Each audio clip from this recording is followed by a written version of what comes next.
I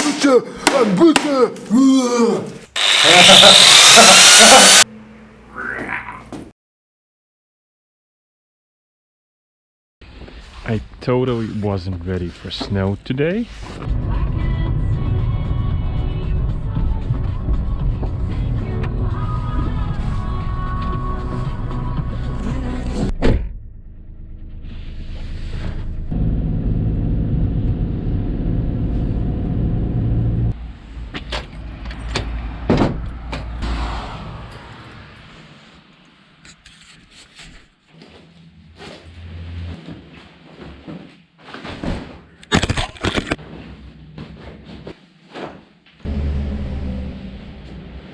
I just discovered the zipper on my working boot is broken.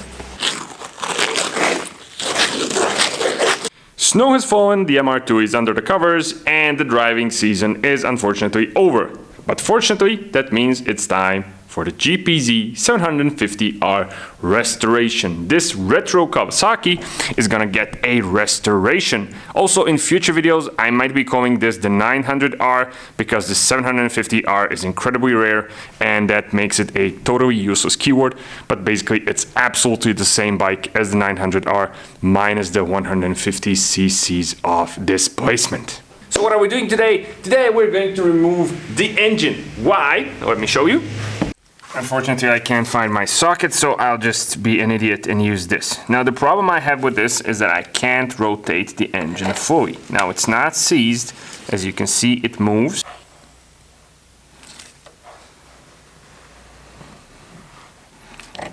But it gets to a certain point after which it will not rotate any further. And that point is right here.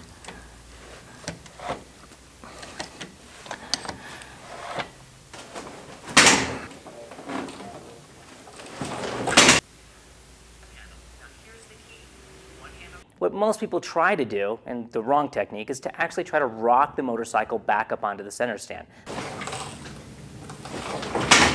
The other thing too is most motorcycles are going to come equipped with some sort of handle or a point near the rear of the motorcycle that's going to give us leverage to help lift the motorcycle up onto the stand. I don't have a grab handle. Well then, smart ass.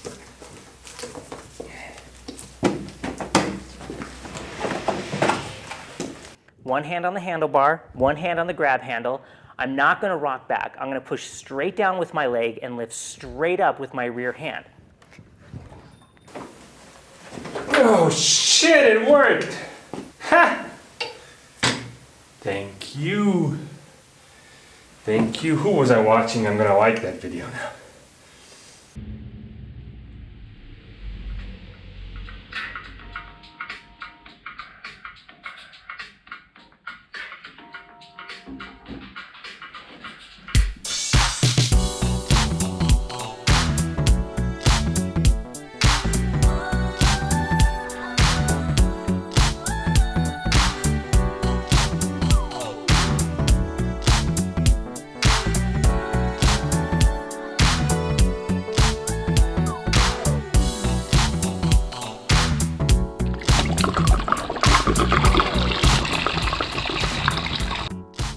So the coolant looks really nice and clear. Being a car guy, this isn't the color I've seen before, but I don't see any rust flakes or debris or anything, so this is good news.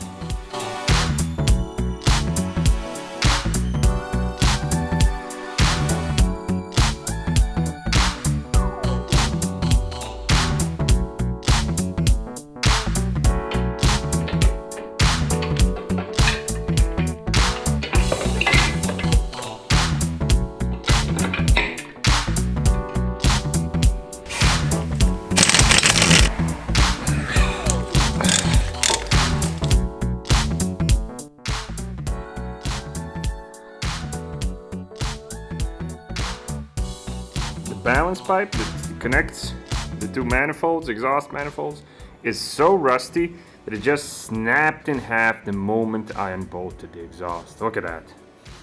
I'm gonna need to fix that.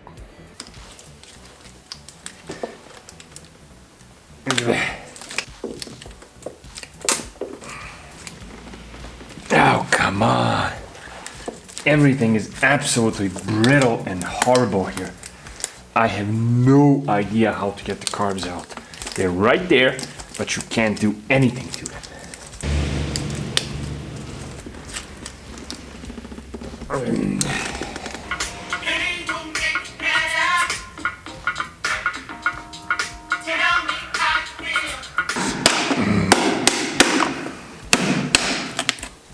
I'm butchering motorcycles for a living, and I butcher them by.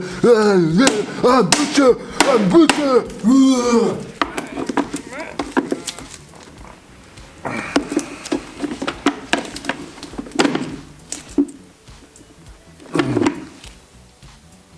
What the fuck?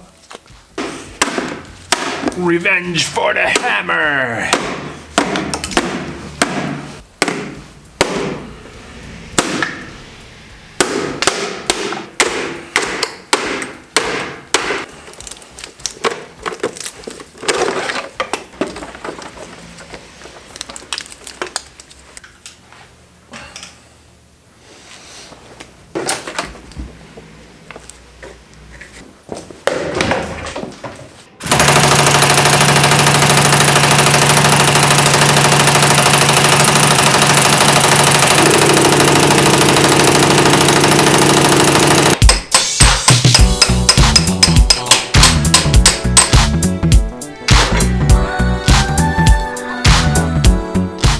Now this chain is really rusty, really old, and I was this close to just cutting it off with an angle grinder, but I think we had enough butchery for one video.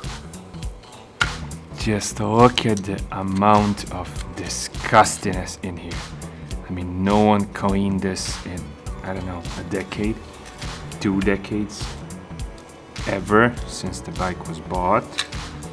Look, I shaped all the crud into the world's most disgusting ball. I tried absolutely everything, but the engine is not coming out.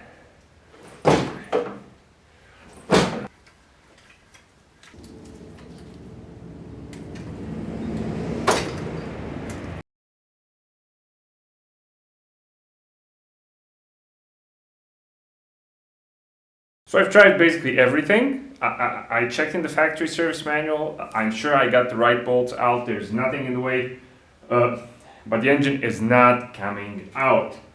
I tried so many different things, but it's somehow stuck. Something is holding it in place, and I'm really confused. But I'm not worried. It's okay. I've got an ace up my sleeve. I'm gonna get it out. It's okay. I have a solution.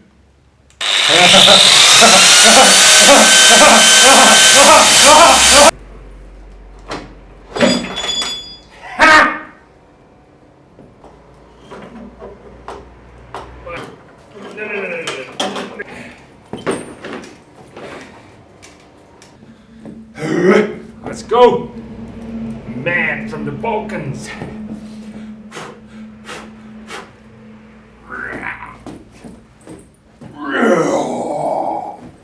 So the engine is out, and that's gonna be pretty much it for the first ever episode of the Retro Kawasaki Restoration Series. Now in the next episode we're gonna take a detailed look at this engine, and we're gonna see exactly why it won't make a full revolution. We're gonna do some engine forensics, and it's gonna be fun and educational, I promise.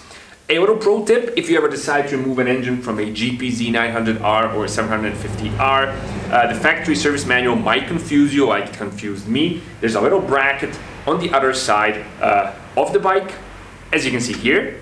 So this big thing that where you rest your foot also holds a little tiny engine hold down bracket is bolted to the big thing where you hold your foot. And the factory service manual doesn't show that you need to remove this. And unless you remove it, you actually cannot wiggle the engine around at all, and you need to wiggle the engine around a bit to get it out. So if you have to do this job, remove that bracket, it's gonna save you a lot of pain and prevent you from jumping on the engine like a monkey, like I just did 20 minutes ago. So that's pretty much it for this video. As always, thanks a lot for watching. Consider sharing, liking, subscribing, and all that other stuff. And yeah, Again, thanks for watching, and I'll be seeing you soon on the D4A channel.